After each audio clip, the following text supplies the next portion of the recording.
Hello and welcome to The Child and Its Enemies, a podcast about queer and neurodivergent kids living out anarchy and youth liberation.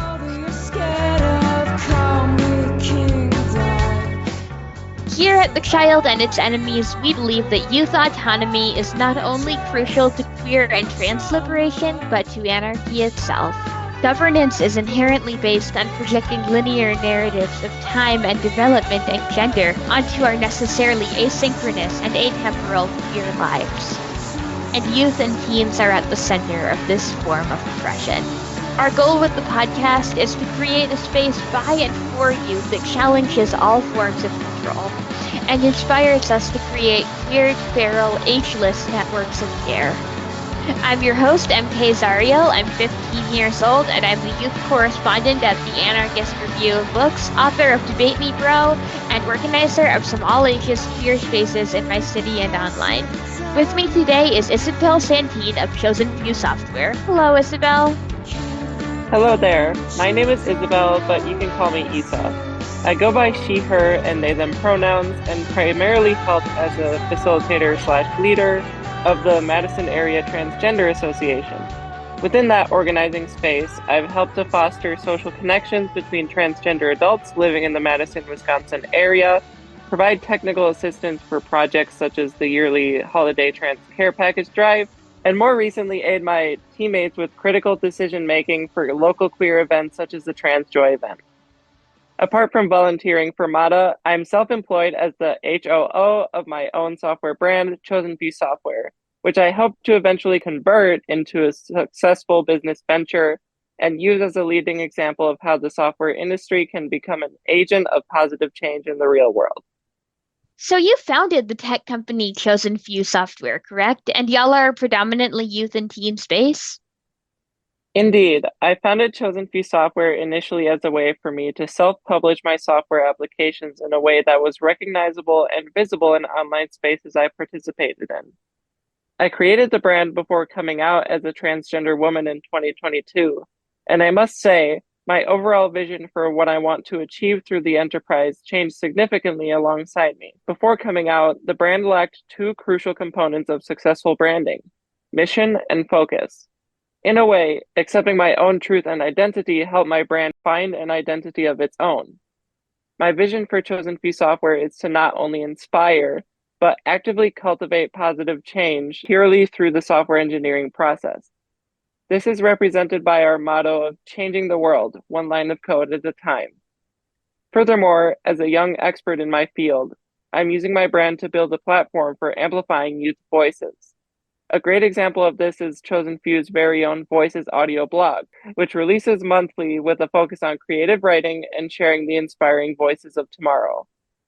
All this is to say, yes, Chosen Few Software is built different.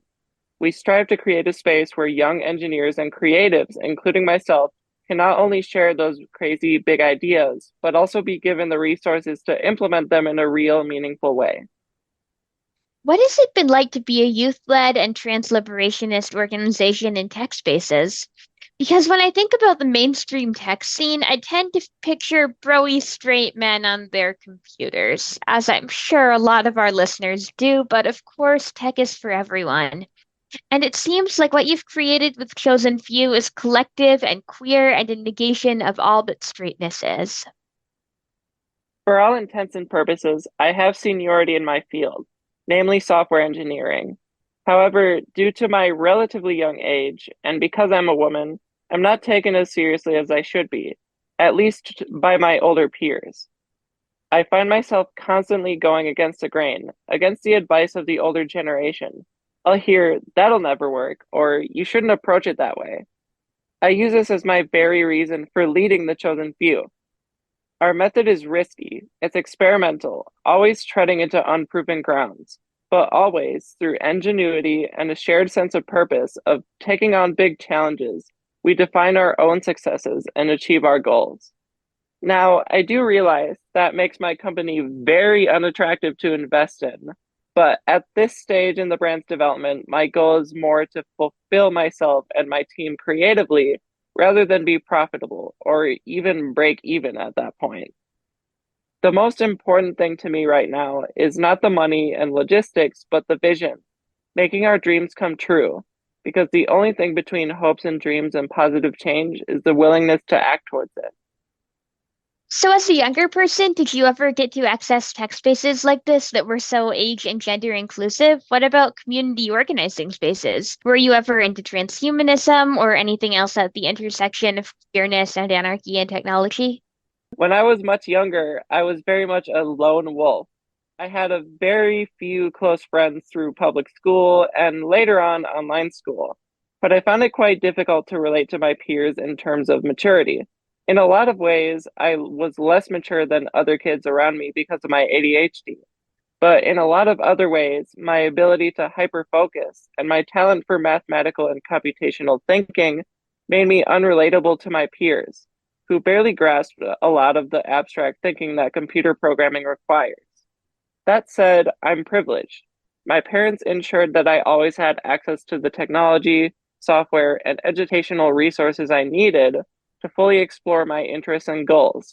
My dad, who is a senior software developer, has always served as a guide in my explorations, always there to steer me in the right direction, but never stifling my unconventional workflows and solutions.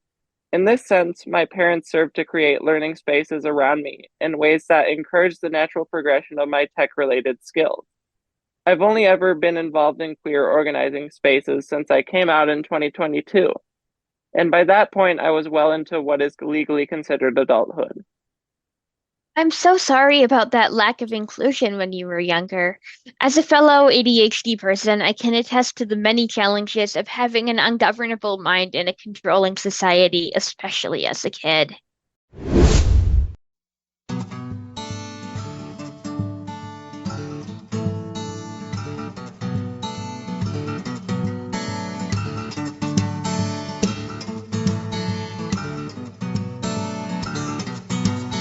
You are subtle as a window pane, standing in my view, but I will wait for it to rain so that I can see you. You call me up at night when there's no light passing through, and you think that I don't understand, but I do.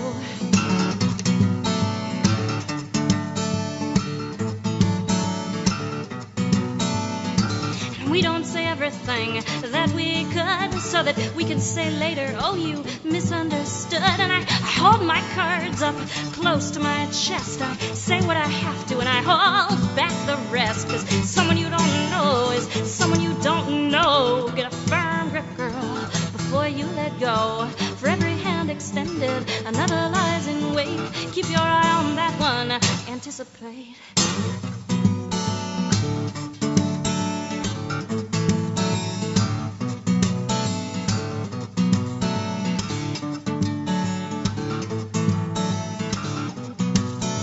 Dress down and get out there, pick a fight with the police. We will get it all on film for the new release. It seems like everyone's an actor. They're an actor's best friend. I wonder what was wrong to begin with that they should all have to pretend. And we lose sight of everything when we have to keep checking our bags. I think we should all just smile, come clean and relax. But he says, someone you don't know is someone you don't know. Get a firm grip, girl, before you let go.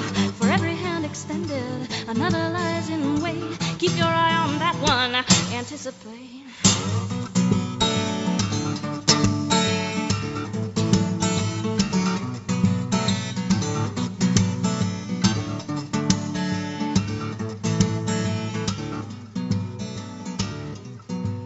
And if there's anything I've learned all these years on my own, it's how to find my own way and how to find my own way home. Whoa, whoa, whoa, whoa, whoa, whoa, whoa. And you are subtle as a window pane, standing in my view, but I will wait for it to rain so that I can see you. You call me up at night when there's no light passing through, and you think that I don't understand, but I do. Someone you don't know is someone you don't know. Get a firm grip, girl, before you let go. For every hand extended, another lies in wait. Keep your eye on that one, anticipate. Oh, whoa, whoa, whoa, whoa, whoa.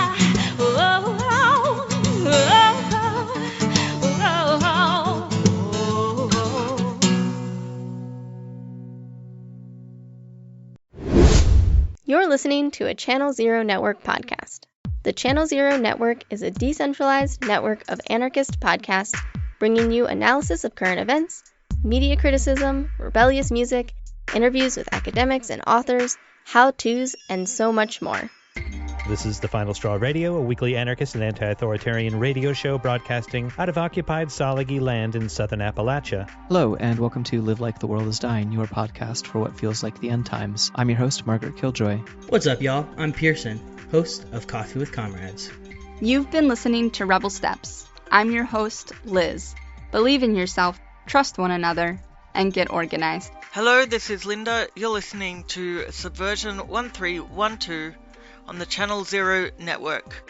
Whether you are anarcho-curious or a hardened militant, CZN's ever-growing roster of programs has something for you. Head over to channelzeronetwork.com to find out more. So in terms of inclusion and opportunities to follow your passion, what types of resources or organizing spaces would have been helpful for you? I feel that if there were more coding-related lessons and clubs in elementary and middle school, I would have thrived. I'm always eager to share my latest software creations, hence the reason why I even created my brand. A lot of what I do now, I feel like, in a joking sense, stems from that childhood dream of waving at the camera and saying, "Look at me, Ma, I'm on TV." We so need liberatory education, though. I've heard about anarchist free schools and other projects that prioritize science and technology, and it should absolutely be centered in radical education spaces for those who are interested.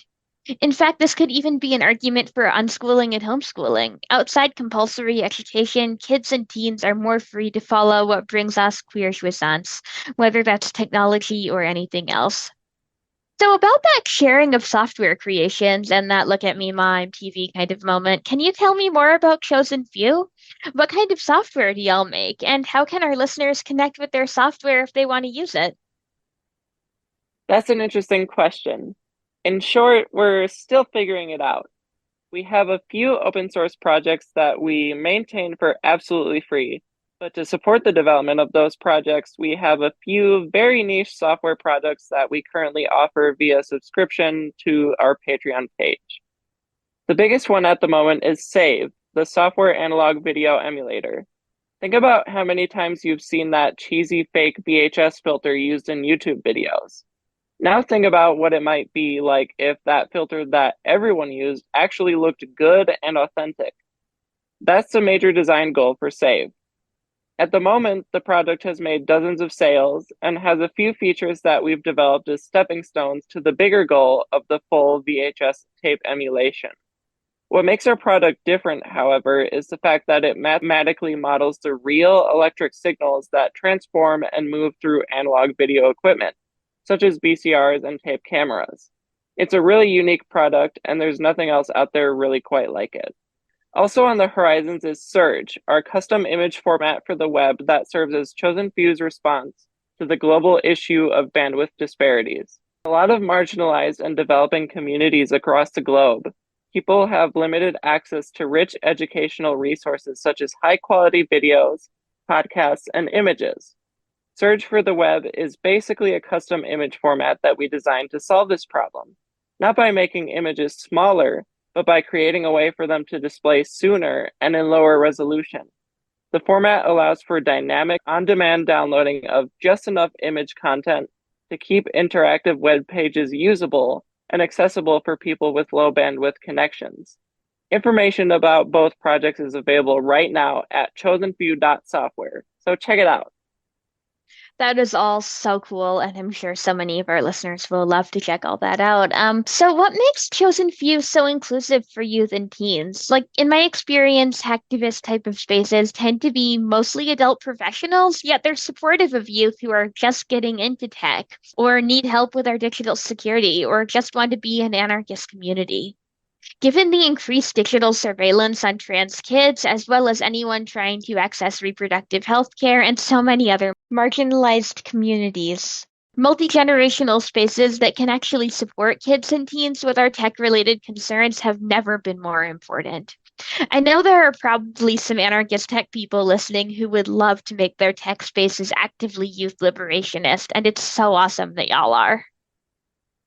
The answer is simple. We believe that teens and young adults can make a difference. You don't need a degree or a diploma or decades of career experience to have good ideas and to make them real. So much of young people's thinking is pushed towards, when I grow up, I want to do XYZ. But Chosen Few throws that out the window and says, why wait till then? Let's scale this down. Let's make it tangible so you can make that dream real right now. That's what I'd say is done at the very core of Chosen Few. Basically, we don't wait for change. Change waits for us. I love the atemporality of that. Waiting for adulthood is so often about asking us to change ourselves for some idealized future, and it's so meaningful to see a youth liberationist space that empowers kids and teams to realize their dreams now. I used to think as a kid that when I grew up, I wanted to be an activist, but now I've realized that anyone of any age can do community organizing, and the same is really true of tech. So, in what concrete ways are teens and youth involved in Chosen Few? Teens and youths are involved in every aspect of the Chosen Few software design, engineering, and marketing process. For example, more recently, the Search for the Web project has been thoroughly stress tested on various platforms and kinds of hardware by my online friends, all of whom are still college-age students without a degree or even a job. Additionally, my younger brother Eli is still in his teen years, and he's had a large influence on critical design choices for our gaming-related projects such as Super Patrick, our flagship mobile game. In fact, he was quite literally guiding the early prototyping process over the shoulder as the game began to take shape. Now, it's our most popular product ever, proof that teens and young adults not only have great ideas, but have the power to make them a reality. Furthermore, the Chosen Few hosts a monthly audio blog, Voices, with a focus on lifting up the young, inspiring voices of tomorrow through creative writing. You can also speak to the involvement of teens in the Chosen Few software brand, MK, as you recently starred on the Voices blog for its January 2024 entry. All of these are concrete examples of how youth involvement in the Chosen Few software brand has had an extremely positive impact on its ability to fulfill its mission and goals. I love the way y'all platform people who are still in the education system and the way you've worked with your brother on creating mobile games. That is all so wholesome and just brings me joy. And I also love the shameless plug for the interview we did about my Substack and about youth liberation and about a bunch of Of other gay course. things. So, on a related note, what would you say your experiences with this company have taught you about youth liberation? And more broadly, what would you say youth liberation means to you? To me, youth liberation is central to human survival. At this point, think of how many more years it will take for people of our parents' age to actually get seats in political office and be able to influence governmental policies in a hopefully positive way. Meanwhile, our generation has all the talent, all of the ideas, all the willingness to do that can make those things happen much sooner. So why not pursue that? Why not enable younger folks to make real global change? We all know the answer. That gives too much power to too many people. The gatekeepers at the top need to savor the little temporal influence they have left. My company is a reflection of this personal belief of mine. Kids can make a difference, and they can make a difference now. That's super important, and it's what I want to exemplify as I move forward with this brand. So, speaking of making global change, what is your relationship to anarchy like as a trans liberationist and youth liberationist organizer? Anarchy is something that I want to do more research on. I want to read more about anarchist theory. I want to see how our societies could really make ways for us to implement more anarchist ways of living and producing. My relationship to these concepts is nebulous, but I'm drawn to anarchist spaces because I have a vested interest in researching and understanding how decentralization can play a role in dismantling harmful structures of control and power in a modern informational age. So, how would you say the tech world intersects with anarchist organizing? I know we talked a bit about what anarchist tech spaces can look like, and I'm so curious to see how you view that overlap. Anarchy is the purest form of decentralized control. In my mind, it's the ideal way to organize a massive network. Whether that network is made out of computers or people, it makes little difference to me. The reality is that the computers we build are just as fallible as us. They just tend to do more and more of our thinking for us as they become more powerful and reliable. I think it's an important part of the future of human evolution, but we live at a point in time where our societies are beginning to show their scars, show their weak points. It's a point of inflection that intersects with our reliance on digital computing and computer networks. We're all still just trying to figure out how to move forward in a society that is changing too fast. That said, I think that putting effort and energy into decentralized networking technologies, especially those designed for social communication, is a really important goal of mine as an anarchist software engineer. The principles of decentralized trust and control, these have benefits within the realm of computers that are analogous to the same benefits we observe in decentralized societies. So, what advice would you have for kids and teens who want to create their own software and do so in a trans-positive and anarchist way? Or what did you need to hear when you were younger? My advice to young folks wanting to get into software is to start exploring as soon as possible. There's so many resources out there for varying skill levels. However, it's important to also go into it, especially as a beginner, knowing that computers are really freaking dumb. You have to tell them how to do every single little thing, and even with the advent of generative AI, that's not ever going to go away.